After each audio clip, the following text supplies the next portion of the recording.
All right. Fritzy. Oh, Fritzy's on the phone. Working on Chip Kelly there. I hope Chip doesn't conduct the interview the way his offense is run. Because then I'll be like faking a cough or something so I can slow him down. If he answers the questions really quickly, I'm in trouble.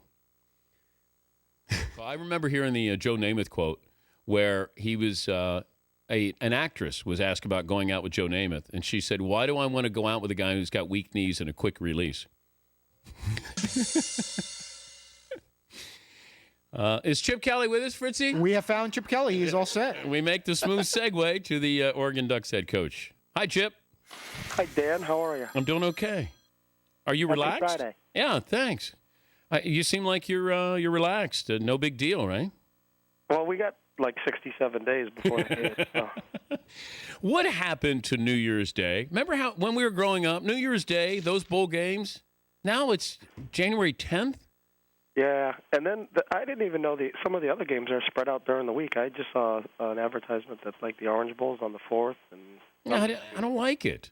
No, I'm a traditionalist. I would like them all to be played on the 1st. But how much time would you really want? Would you rather the way you guys play Auburn right away, or do you need a little bit more time to sort of figure out what exactly you're going against? As long as each team has the same amount of time, I don't think there's no built-in excuse either way. So I would still think the January 1st works. I think it's important. You have a long regular season. You got to let your kids take care of finals and get the academics taken care of, and then you crank it up for a week and go down there right after Christmas and go play a game. What Auburn game have you been watching more than the other ones?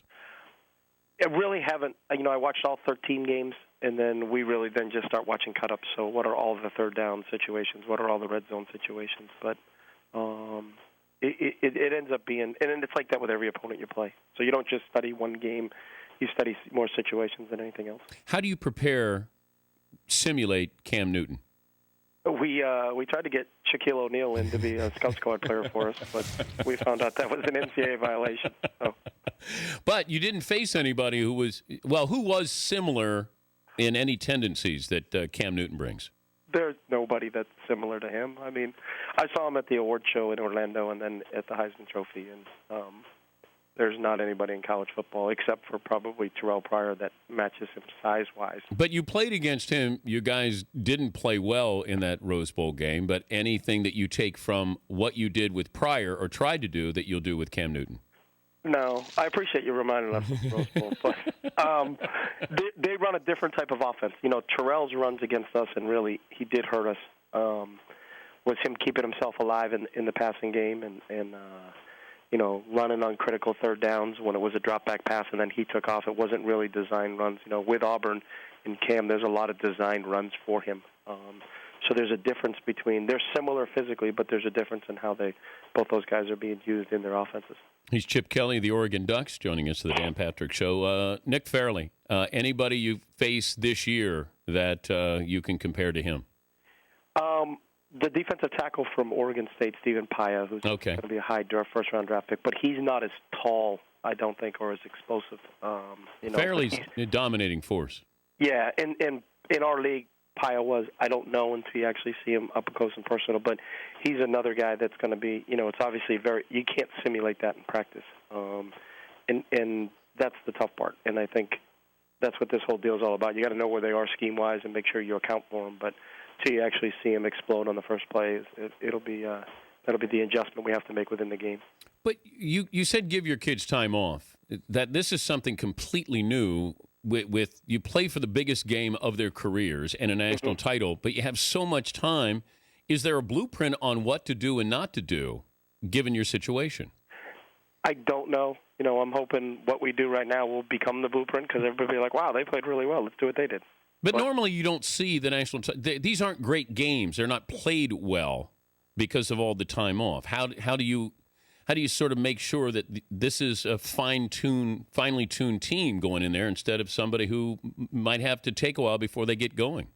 We've sat down with our strength coach and tried to how we're going to get this thing taken care of, and we practiced 3 days last week and then took Tuesday, Wednesday, Thursday off, and now we're going to start practice again today, and we'll practice for 4 days, and then give them a couple of days off for Christmas, and then come back really and have 2 good weeks of preparation, one here in Eugene and then one down at the Bull site in Arizona. So. Have kids ever tried to suck up to you and get you a gift for Christmas? No. No, I have gifts in my office when I came in this morning, but I don't think any of them are for my players. Well, is there part of you that said, it'd been nice if somebody gave me something? I may, you know what? That's a great point. I may address that at practice today before you guys leave. Make sure you drop your gift off in the head coach's office. But you sound like there's not a big game coming up here. This is not game day coach. I mean, come on, you sound like you're in the library. You're mellow. We are in the library because we're studying and preparing for it. The one thing we've talked to our players about is that we knew how much time we had off between when we were named to go to the game, and then how do we use it wisely? And I don't think I think our guys are in that same mindset, and we've won so far this year in every game we played because of our preparation. So, our formula for how we're going to attack this game has to be the same. But again, like you said, it's still a ways away. It's still 24, 25 days from today. So, did you hear Lane Kiffin was on the show, and he admitted that he had talked to his dad about faking injuries against you? Really? Yeah. They didn't, though. No, he said we couldn't, I mean, here's his dad, legendary defensive-minded coach, but Cal did. Did you think less of them, or is that a part of you that says, you know what, nice little compliment?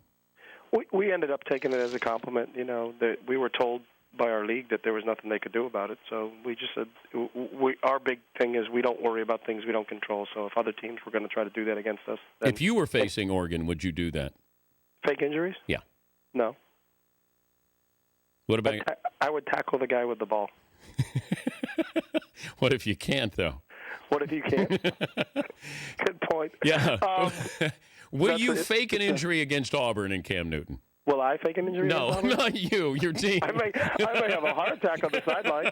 And don't let LaMichael James stand next to Cam Newton. I saw him at the awards ceremony. I know. And I went, oh, my God, Gulliver's there, and there's a Lilliputian. It was an interesting picture. Did you realize either how small LaMichael James was or how big Cam Newton was? No, actually, LaMichael's 6'2". That's how big Cam is. Cam's like God. 7 foot. LaMichael's not 6'2". He is, and Cam Newton's 7'2". He's the biggest player in the history of college football.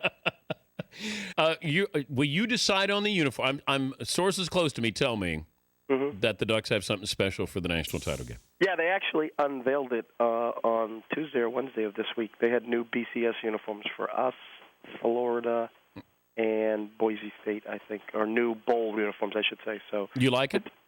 I think our uniforms are awesome, and as long as our players wear them, because I don't look good in it. You could those gray pants. I'm sorry, Coach. I'm not buying it. I didn't like it. You got to see it up close and personal. So, are you coming to the game? Yes, I will. Oh, awesome. Yeah, but I'm not sure which sideline. I'm going to wait till I get an idea of who's winning, and I'll be on that sideline. Okay. And you know what? I totally support that. Do you expect me on your sideline? Yes, I do. All right. And just so you know, if I go down during the game, it's not a fake injury. It's a legitimate heart attack because of Cam Newton. I am not faking. Okay. So we're on record as saying, I hope that doesn't happen. Yes. But if you have a backup plan if you go down. Yeah, I'm just a figurehead. So. We could move. Maybe we could just put you in my spot. But you got a huge buyout clause there at Oregon, right? So you're not going anywhere anytime soon. No, I like it here. Did you get contacted by Florida? Nope.